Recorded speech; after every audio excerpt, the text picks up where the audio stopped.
नमस्कार, मैं डॉक्टर लोकेश शर्मा, अधिवक्ता जिला एवं सत्र न्यायालय बुलंदशहर पुनः उपस्थित हूँ। कल किए हुए वादे के अनुसार आपको नवीन एक विषय को समर्पित करने के लिए, नवीन विषय पर ज्ञानवर्धन कराने के लिए कल एक्चुअल में हमने आपको बताया था कि किसी भी हालत में यदि चाहे कितना ही कर्ज में डूब रहा हो पति, उसको पत्नी के लिए यदि मेंटेनेंस का मुकदमा उसने सूट फाइल किया है तो पत्नी के लिए मेंटेनेंस देना ही होगा। आज हम जो चर्चा करेंगे विषय बहुत सारगर्भित है, बहुत ध्यान देने योग्य विषय है। सेक्शन 13A पर बात करें, 13 फर्स्ट पे बात करेंगे। सेक्शन 13 फर्स्ट क्या है? सेक्शन 13 फर्स्ट है तलाक फाइल करना, चाहे पति पक्ष की ओर से आए चाहे पत्नी पक्ष की ओर से आए। आज इसी विषय पर हम चर्चा करेंगे। विषय बहुत संवेदनशील है और विषय एक ऐसा है जो आपको भी एक नया मार्गदर्शन कराने के लिए आपको वास्तव में सोचने के लिए बाध्य करेगा। तो मैं अपना वीडियो शुरू करने से पहले कोशिश करूंगा और निवेदन करूंगा आपसे कि आप लोग मेरे चैनल को लाइक करेंगे, सब्सक्राइब करेंगे और शेयर करने का प्रयास करेंगे। इसी विषय पे मैं विषय पे आता हूं। Section 13A, section 13A means या सेक्शन 13 फर्स्ट, इसमें क्या है कि पत्नी ने एक पति पर तलाक फाइल किया है, तो वो तलाक जो फाइल किया गया, ये मध्य प्रदेश हाईकोर्ट का एक ऑर्डर से मैं इसको कोट करूंगा पूरा प्रकरण को, और माननीय उच्च न्यायालय मध्य प्रदेश के साथ साथ मैं सुप्रीम कोर्ट द्वारा जो फाइंडिंग है, जो विधान है, उनके द्वारा भी आपको पूरी तरह अवगत कराने का प्रयास करूंगा। तो एक पत्नी ने जो जनपद पड़ता है ग्वालियर, उस ग्वालियर में उसकी शादी, बेटी का पिता का घर था जहां पे जन्म लिया था उसने, और विदिशा में उसकी साथ शादी होती है किसी पुरुष के साथ, पति के रूप में उसका वर्ण होता है। पार्टियों का नाम मैं नहीं बताना चाहूंगा क्योंकि ये विषय सेक्शन 13 फर्स्ट से जुड़ा हुआ है, लेकिन जिस भी व्यक्ति को कोई आवश्यकता होगी तो मैं कोशिश करूंगा कि आपको जब आवश्यकता पड़ने पे पूरे भारतवर्ष के किसी भी अधिवक्ता बंधु से कि वो सीधे मुझसे संवाद करके मुझसे रूलिंग फाइंडिंग ले सकता है। पत्नी ने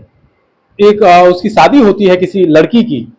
और उसके जो भी सपने होते हैं उन सपनों को साकार करने के लिए दोनों पार्टियां, दोनों पक्षकार पति और पत्नी के रूप में दाम्पत्य जीवन का निर्वहन करने के लिए सुचारू रूप से वो अग्रसर होते हैं। तो एक शादी होती है 21/11/2011 को, और उनके 30/7/2012 को बेटी पैदा होती है। बेटी पैदा होने के बाद में स्थिति ऐसी उत्पन्न हो जाती है कि पति पर विदिशा में जो थाना पड़ता है एक कुरबई थाना में क्राइम नंबर 19/2014 में 19/2014 के अंतर्गत सेक्शन 364A, सेक्शन 307,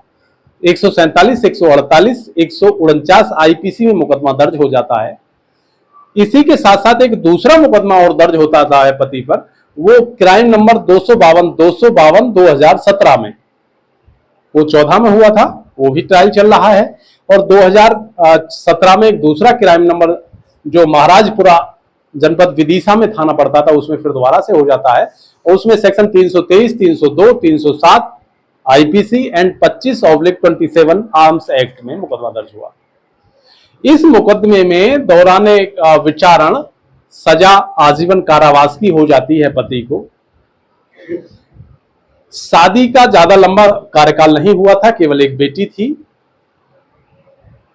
उस कंडीशन में वो बेटी क्या करे जिसकी शादी होकर के सजाए याफ्ता मुलजिम के साथ में जो जुड़ाव बना, क्योंकि मात्र 2014 तक का सफर उन्होंने तय किया। 2014 के बाद में उसको क्राइम नंबर भिन्न भिन्नों ने घेरना शुरू किया और ट्रायल में उसको आजीवन कारावास की सजा हो जाती है। तो आजीवन कारावास की सजा के सापेक्ष वो बेटी अपना नवीन जीवन किसी भिन्न दाम्पत्य रूप में स्थापित करने के लिए वो अपना प्रधान न्यायाधीश परिवार न्यायालय ग्वालियर के यहाँ एक पिटीशन फाइल करती है सेक्शन 13 फर्स्ट में। सेक्शन 13 हिंदू विवाह अधिनियम के अंतर्गत जब फाइल किया जाता है तो उस फाइलिंग में उसकी रिट पिटीशन को खारिज कर दिया जाता है। वो तलाक मांगती थी और तलाक का जो आधार बनाया उसने बताया कि मेरे पति का आजीवन कारावास हो चुका है भिन्न भिन्न क्राइम नंबरों में, तो मैं अपना जीवन इस तरह से नहीं काट सकती,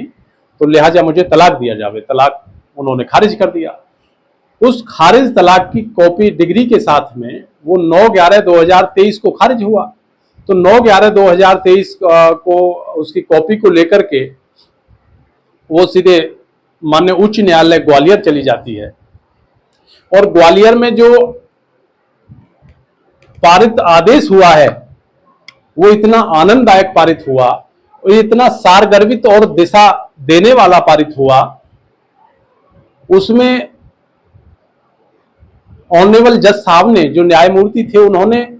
स्वयं इस आदेश को पारित करते करते लगातार सुप्रीम कोर्ट की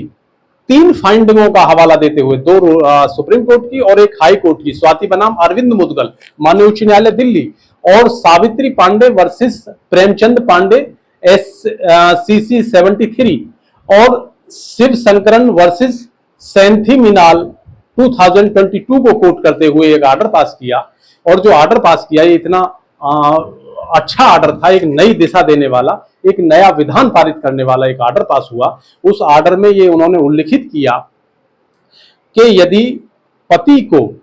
किसी भी रूप से आजीवन कारावास, मानसिक रूप से विकृत चित्तता और ऐसी चीज, ऐसे केस में या ऐसी क्राइम में, कोई अपराध में ऐसी सजा का विधान प्रावधान हो जाता है या ऐसी सजा हो जाती है कि उसका जीवन निरुद्ध हो जाए, अवरुद्ध हो जाए, तो उसमें पत्नी को सफिशिएंट कॉज है, ये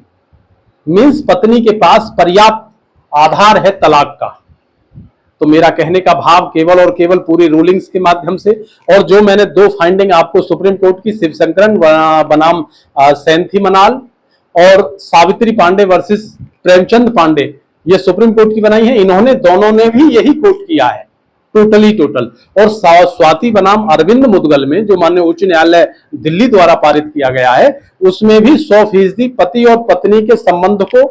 एक ऐसा संबंध स्थापित किया है कि पूरी व्याख्या करते हुए कि पति और पत्नी केवल और केवल उस कंडीशन तक साथ रह सकते हैं जब तक पति या पत्नी एक पक्ष का कहीं भी निरुद्धता, अवरुद्धता और किसी भी प्रकार से सजा का कोई प्रावधान नहीं किया गया हो, नहीं हुआ हो। मीन्स पति को यदि सजा का प्रावधान हुआ है, मीन्स पति को यदि पागलपन, मानसिक विक्षिप्तता स्थापित हो गई है, मीन्स पति को यदि कोई भी ऐसा असाध्य बीमारी से ग्रसित रोग हो गया है, इस प्रकार की बहुत सारी ऐसी उन्होंने परिकल्पना की है, अपनी उल्लिखित किया है आदेश में स्वाति बनाम अरविंद मुदगल में, कि जिसके आधार पे तलाक का आधार पर्याप्त है। तो इस कंडीशन के आधार पे मैं समस्त अपने प्रशिक्षु अधिवक्ताओं से, विद्वान अधिवक्ता बंधुओं से और समाज के सभ्रांत लोगों से और उन ऐसे समस्त वादी और प्रतिवादी गणों से कि जिनके इस तरह के वाद मान्य न्यायालय में विचाराधीन है, जो कोर्ट कर रहे हैं, जो फेस कर रहे हैं, तो वो उस स्थिति में यदि कोई ऐसे प्रकरण में आ रहा हो तो वो सीधे के सीधे, जो मैंने अभी आपको रूलिंग्स, आपको 3-4 रूलिंग्स का हवाला दिया है और जौन सा मैं कोट कर रहा हूं कि सारे क्राइम नंबर्स के आधार पे, इनके आधार पे वो सीधे रूलिंग्स फाइंडिंग लेकर के सेक्शन 13A फर्स्ट फाइल किया जा सकता है। तो इन्हीं शब्दों के साथ कल फिर होगी मुलाकात, तब तक के लिए मैं आपसे लेता हूं विदाई। नमस्कार।